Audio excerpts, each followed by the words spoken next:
रात के लगभग 2 बजे थे। दिसंबर की कड़कती ठंड, सड़कें बिल्कुल खाली थी।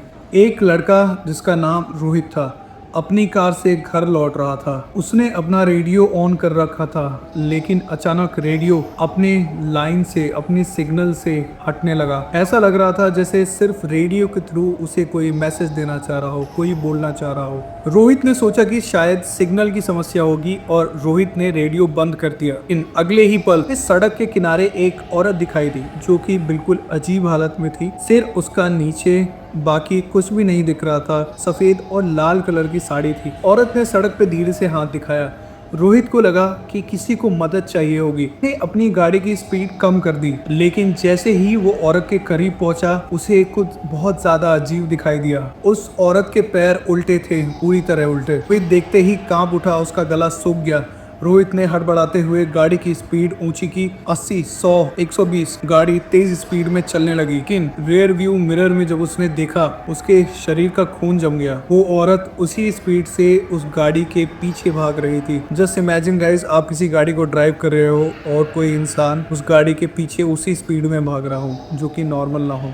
अब होती है यहाँ से डर की शुरुआत। ने जैसे ही राहत की सांस ली, तभी पीछे वाली सीट से किसी के बैठने की आवाज आती है। ठक। रोहित का दिल जोर से धड़कने लगा। उसने धीरे धीरे अपना रियर मिरर व्यू ऊपर किया और जो उसने देखा, उसे देखकर उसकी सांसें तमतमा गई। उसका दिल जोरों से धड़कने लगा। वही औरत पीछे की सीट पे बैठी हुई थी। अब उसका चेहरा ऊपर था और आंखें बिल्कुल काली, चेहरा बिल्कुल काला और उसके चेहरे पे एक अस्वाभाविक मुस्कान। रोहित ने तभी घबराकर ब्रेक मार दिया। गाड़ी सड़क के किनारे रुक गई। उसने तुरंत ही पीछे मुड़कर देखा, लेकिन सीट खाली थी, कोई भी नहीं था पीछे। उसे ऐसा लगा कि डर के मारे उसे कोई भ्रम हुआ है। वह गाड़ी फिर से ड्राइव करने लगा। तभी उसका फोन बजता है। स्क्रीन पर माँ लिखा हुआ था। तभी उसने फोन उठाया, लेकिन दूसरी तरफ उसके माँ की आवाज नहीं थी। एक औरत जो दूसरी तरफ से बात कर रही थी, धीमी और अजीब आवाज में। वो औरत धीमी आवाज में बोलती है, पीछे मत देखना। रोहित की सांसें रुक गई और फोन अपने आप कट गया। अब सड़क पर अचानक गहरा कोहरा छा चुका था। विजिबिलिटी बिल्कुल खत्म हो चुकी थी। अचानक जस्ट सड़क के बीचों बीच वो औरत फिर दिखाई दी, लेकिन अब उसका चेहरा साफ दिख रहा था। उसका चेहरा मानो गला हुआ हो। उसकी आंखें बिल्कुल काली थी। उसके हाथों से खून टपक रहा था। उसका चेहरा असामान्य रूप से बड़ा था, मानो कान की जगह से उसका पूरा मुंह फटा हुआ हो। कार अचानक ही संतुलन खो बैठी, गाड़ी सीधे जाकर पेड़ से टकरा गई। सुबह पुलिस को सिर्फ टूटी हुई गाड़ी मिली। रोहित नीचे पड़ा हुआ था, बेहोश था, लेकिन जिंदा था। जब उसे अस्पताल ले जाया जा रहा था तो वो सिर्फ एक ही बात दोहरा रहा था, वो पीछे बैठी थी, वो पीछे बैठी थी। उसने मुझे देखा। कुछ दिनों बाद जो है, रोहित ठीक होने लगा था, लेकिन उसने डॉक्टर को एक ऐसी बात बताई जिसे सुनकर डॉक्टर के भी होश उड़ गए। उसने कहा, जब मेरी कार पेड़ से टकराई थी तो उस औरत ने मेरे कानों में धीरे से कुछ कहा था। डॉक्टर ने पूछा, क्या कहा था? रोहित धीरे से बोलता है, अगली बार मैं बचने नहीं दूंगी। यही ख़त्म नहीं होती। रोहित ने एक्सीडेंट के बाद अपनी कार बेच दी, एक नया घर ले लिया, नई नौकरी शुरू की, सब कुछ बदल दिया, सब कुछ। लेकिन फिर 6 महीने बाद उसकी पत्नी ने उससे पूछा, तुम हर रात 3 बजे खड़े होकर खिड़की से बाहर किसे देखते हो?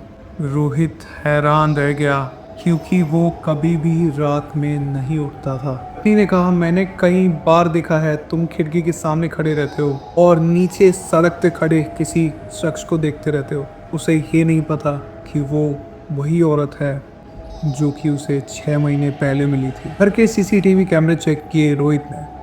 रोहित सच में खिड़की पे ही खड़ा रहता था। कैमरे में कुछ नहीं छुपता। कैमरे में सड़क पर भी वो शख्सियत खड़ी दिख रही थी। उसके अगले दिन, जब उस रात वो सच्चाई पता चली उसे, उसके अगले दिन से रोहित गायब था।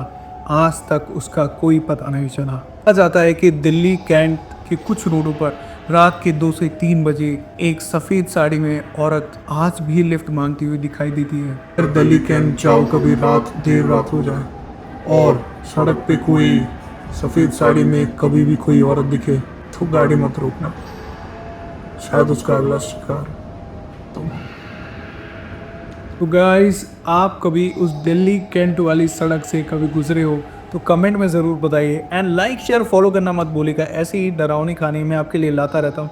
यार मैं सच बताऊँ, मेरे को बिल्कुल भी टाइम नहीं मिल रहा था कुछ दिनों से, जिसकी वजह से मैं आपको वीडियोस नहीं डाल पा रहा था। Okay, really sorry. मैं ऐसी ही वीडियो जल्दी जल्दी अब लाता रहूँगा बिकॉज मेरा रियल स्टेट का भी वर्क स्टार्ट हो चुका है।